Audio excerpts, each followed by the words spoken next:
Hi, I'm so glad you're here. Have you ever felt curious about intermittent fasting? Maybe you're wondering if it can help you break through your current plateau or speed up your results. Stay tuned.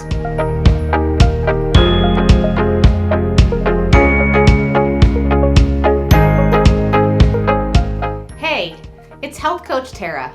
I'm so glad you've joined me today to talk about intermittent fasting. But first, in case you're new around here, make sure you subscribe by pressing the red button below. I post new videos every week. When I first heard of intermittent fasting, I shuddered. Choosing not to eat food sounded absolutely terrible and unnatural. However, when I hit my very first plateau on keto and I started researching how to break through the plateau, I came across intermittent fasting over and over again. I didn't really want to admit it, but there had to be something to this thing if the experts were so excited about it. The more I learned, the more I realized its whole body benefits.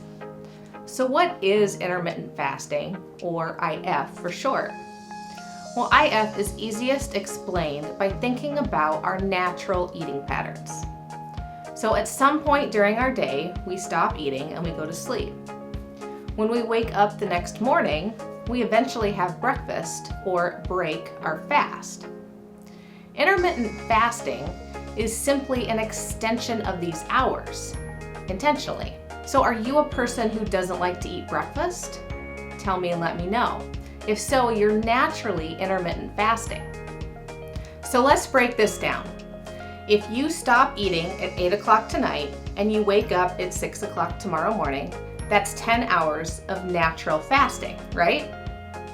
So we would call that a 10-hour intermittent fast. So the question is, what time will you eat breakfast?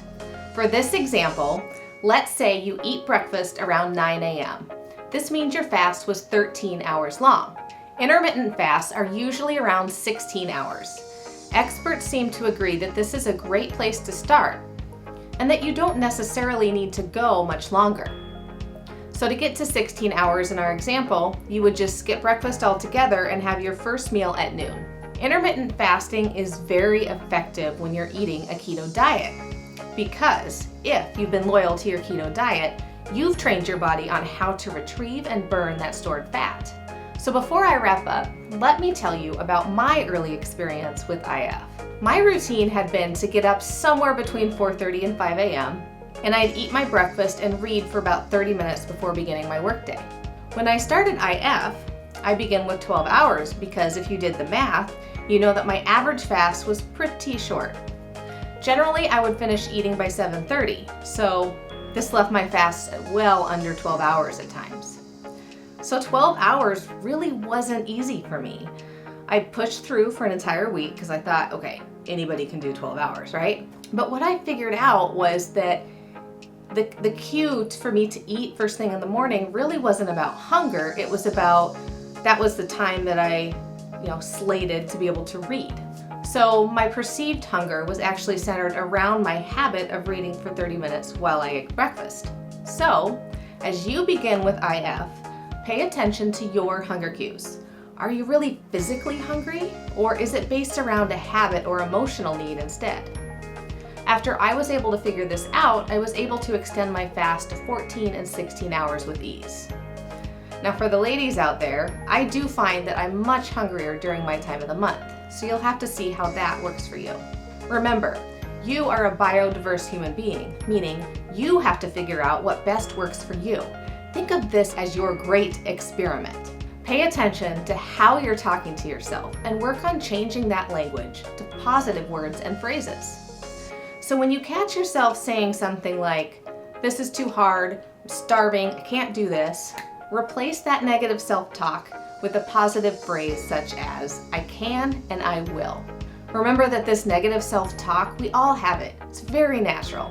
And I challenge you right here and right now to believe in your ability to figure this out.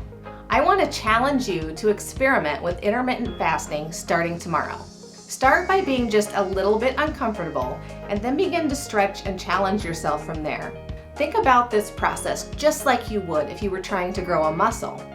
Improving your health is a lot like that. You have to stretch and challenge yourself from time to time to see real progress. Drop me a comment below with how many hours you will intermittent fast tomorrow, or right now if you're done eating for the day.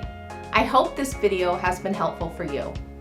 Before you go, I'd like to invite you to join my email list, so you'll be updated when I release new programs and products. You'll find the link to join in the description below. Thanks so much for tuning in. If you haven't already, press the red subscribe button so that you can be subscribed and get notifications each week when I post a new video. Until next time.